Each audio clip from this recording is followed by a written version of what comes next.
हाँ बच्चों, मैं आपको माल एडजस्टमेंट बता रही थी। तो उसमें मैंने आपको बताया था कि कुसमायोजन के मानसिक कारण कौन कौन से हैं। तो 3 कारण मैंने आपको बताए थे: कुंठा, मानसिक संघर्ष और तनाव। कुंठा क्या है इसको मैंने बता दिया था। कुंठा के कारण बताएंगे आपको, कॉजेज ऑफ फ्रस्ट्रेशन। सबसे पहला कारण है भौतिक कारण, दूसरा है सामाजिक तत्व, तीसरा है व्यक्तिगत कमियां, चौथा है आर्थिक कारण, पांचवा है विरोधी इच्छाएं, छठा है व्यक्ति की नैतिकता और सातवां है वर्तमान परिस्थितियां। तो सबसे पहला है भौतिक कारण। इसको आप देखिए। व्यक्ति का विकास वंशानुक्रम और पर्यावरण के सहयोग से होता है।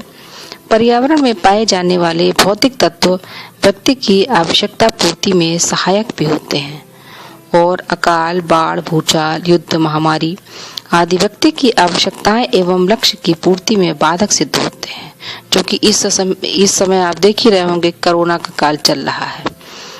इस प्रकार से क्या है कि उसकी उन्नति में रुकावट आती है और निराशा एवं असंतुष्टि पाई जाती है। दूसरा है सामाजिक कारण। सामाजिक कारण में मनुष्य एक सामाजिक प्राणी है। वह समाज में रहकर अपना विकास एवं आवश्यकता की प्राप्ति विभिन्न प्रेरकों के माध्यम से करता है। उसकी सामाजिकरण उस समाज के नियमों, मान्यताओं, आदर्शों और परंपराओं की छाया में किया रहता है। वह सामाजिक सम्मान और विकास के विभिन्न साधन तभी प्राप्त कर पाता है जब समाज के द्वारा बताए गए पथ का अनुगमन करने लगता है। तीसरा है व्यक्तिगत कमियां। संसार में कोई भी 2 व्यक्ति एक समान नहीं होते हैं, चाहे वह जुड़वा भाई बहन ही क्यों न हो। व्यक्तिगत, शारीरिक, मानसिक, संवेगात्मक आदि आधारों पर अन्य व्यक्तियों में भिन्नता पाई जाती है। जैसे जो व्यक्ति लंगड़े, बहरे, अंधे, दुबले पतले, अत्यधिक मोटे, मंद बुद्धि वाले होते हैं, आत्मविश्वास की कमी पाई जाती है। भयभीत होने वाले व्यक्ति भी होते हैं, अलग प्रकार की स्वभाव की अस्थिरता वाले भी व्यक्ति होते हैं। चौथा है आर्थिक कारण।